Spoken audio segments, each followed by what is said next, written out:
नमस्कार दोस्तों, स्वागत है आप सभी का हमारे चैनल शेयर मार्केट में। मैं हूं आपका दोस्त नवी और यहां पर हम बात करेंगे आपसे एसएम गोल्ड लिमिटेड के बारे में।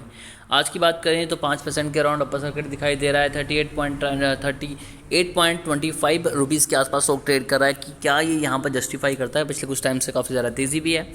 सभी चीज़ों को ब्रेक डाउन करेंगे तो वीडियो को एंड तक ज़रूर देखिएगा। पिछले 5 दिनों में 6% की तेज़ी है, एक मंथ में 24% के नेगेटिव रिटर्न है। 6 मंथ की बात करें तो देखिए 74.24% की रिटर्न ये आपसे ले चुका है। तो आइडिया आप लगा सकते हैं कि स्टॉक कहाँ से कहाँ पर आया है। 152 रुपये से स्टॉक 38 रुपये के आसपास आ चुका है। अगर बात करें यहाँ पर मैक्स चार्ट की तो आप देखिए कि स्टॉक ने जो हाई बनाया था वो बनाया था तकरीबन 350 के आसपास का। वहाँ से हमें लगातार गिरावट दिखाई दी है 2022 में ही 11 फरवरी के बाद, लेकिन अभी तेज़ी आ रही है। कुछ चीज़ें हैं जो आपको पता होनी चाहिए किसी भी शेयर में इन्वेस्टमेंट करने से पहले। सबसे पहले आपको मैं बताना चाहूँगा कि देखिए, कभी भी आपने अगर किसी भी कंपनी में इन्वेस्टमेंट करना है तो उसके बारे में पूरी जानकारी लीजिए। छोटी कंपनी है, यहाँ पर 40 करोड़ से छोटी कंपनी है, तो ऐसे में कंपनी को मैनिपुलेट करना काफ़ी ज़्यादा ईजी हो जाता है। इस चीज़ का ध्यान रखिएगा। स्टॉक पे 20 का है। रिटर्न ऑन कैपिटल एम्प्लॉयड काफ़ी ज़्यादा ख़राब है, 3.08। रिटर्न ऑन इक्विटी की बात करेंगे 1.82 है। बुक वैल्यू यहाँ पर 15 के आसपास की है। डिविडेंड कंपनी आपको नहीं देती। प्रॉफिट आफ्टर टैक्स है तो सिर्फ 28 लाख रुपये, जो कि बहुत ज़्यादा कम है। 9 करोड़ का कंपनी के ऊपर कर्जा है, 5 करोड़ कंपनी के पास रिजर्व है, तो ये भी जस्टिफाई नहीं करता। ये भी एक नेगेटिव कैटेगरी में हम डाल देंगे। डीआई की कोई भी होल्डिंग यहाँ पर नहीं है। एफआईएस की होल्डिंग नाम मात्र है 0.10, इसे भी कंसीडर नहीं करेंगे। प्रमोटर होल्डिंग तकरीबन 58.9 है, 59 कंसीडर कर सकते हैं। डिसेंट है, बहुत अच्छी नहीं है, बहुत बुरी नहीं है। रिटर्न ऑन एसेट्स की बात करें तो 1.22 है, कम है बट स्टिल एक्सेप्टेबल है जिस हिसाब से स्टॉक ने तेज़ी लगाई थी।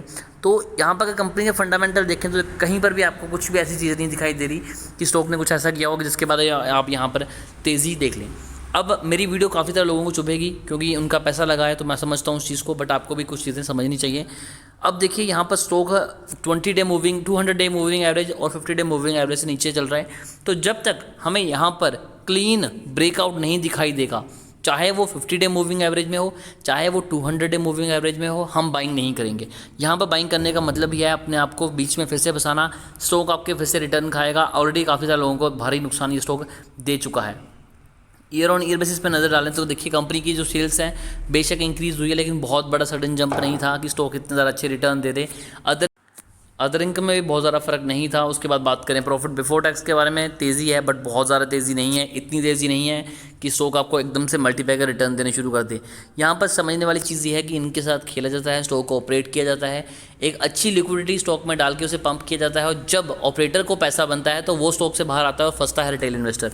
तो अभी अगर एवरेज करने के बारे में सोच रहे हैं कि स्टॉक अपर सर्किट दिखा रहा है, मैं एवरेज कर लूँ, तो प्लीज़ ये गलती मत कीजिएगा। अगर बात करते हैं रिज़र्व की तो कंपनी का रिज़र्व पिछले कुछ टाइम से इंक्रीज़ हुआ है, और अगर ओवरऑल देखें तो कंपनी के 2019 में 6 करोड़ का रिज़र्व था, जो कि अब 5 करोड़ का है, तो यानी कि वहाँ पर हमें गिरावट दिखाई दी है। अगर कंपनी के एसेट्स की बात करें तो बेशक बहुत ज़बरदस्त तरीके से इंक्रीज़ हुए हैं, बट इतने नहीं।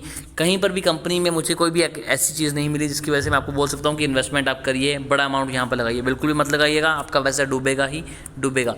फिर भी अगर आपकी कोई क्वेरी है तो कमेंट कीजिए, हमारी कोशिश होगी कि आपको अच्छे डिवाइस दें। और ज़रूरी नहीं होता कि आपने अपने टाउन की हर पार्टी को अटेंड करना है, यानी कि हर शेयर में इन्वेस्टमेंट करना है। इस शेयर से जितना दूर रहेंगे उतना ही प्रॉफिट में रहेंगे। फिर भी अगर आपकी कोई क्वेरी है तो कमेंट कीजिए।